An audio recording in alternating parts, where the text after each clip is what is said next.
Histoire de France, les progrès du XIXe siècle.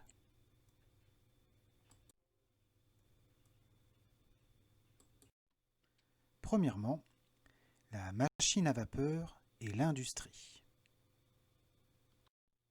Au XVIIIe siècle, James Watt invente la machine à vapeur alimentée par du charbon.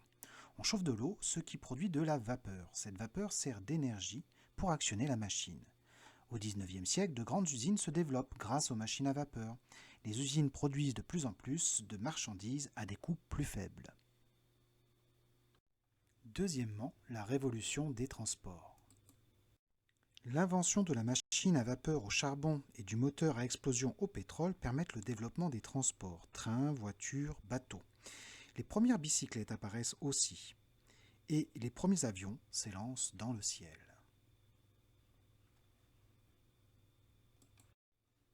Troisièmement, le choc des images.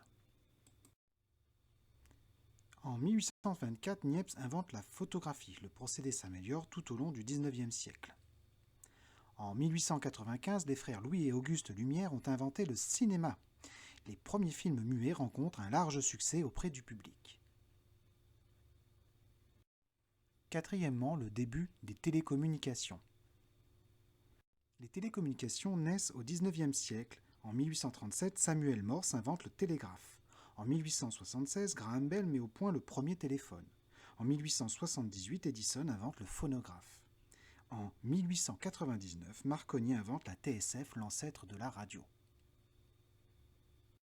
Cinquièmement, les sciences et la médecine.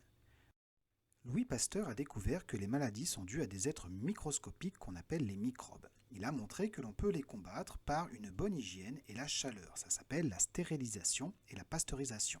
Il met au point aussi le vaccin contre la rage. Marie Curie découvre les radiations émises par le radium.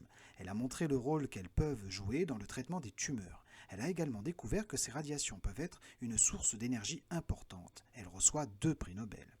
C'est aussi l'époque des débuts de l'éclairage électrique, surtout grâce à l'invention de l'ampoule électrique par Thomas Edison en 1879.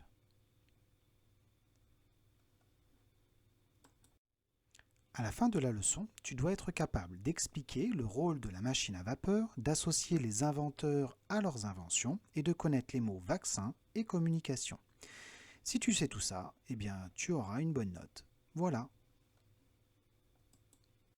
Cette vidéo pour apprendre tes leçons est terminée. Tu peux la réécouter autant de fois que tu veux.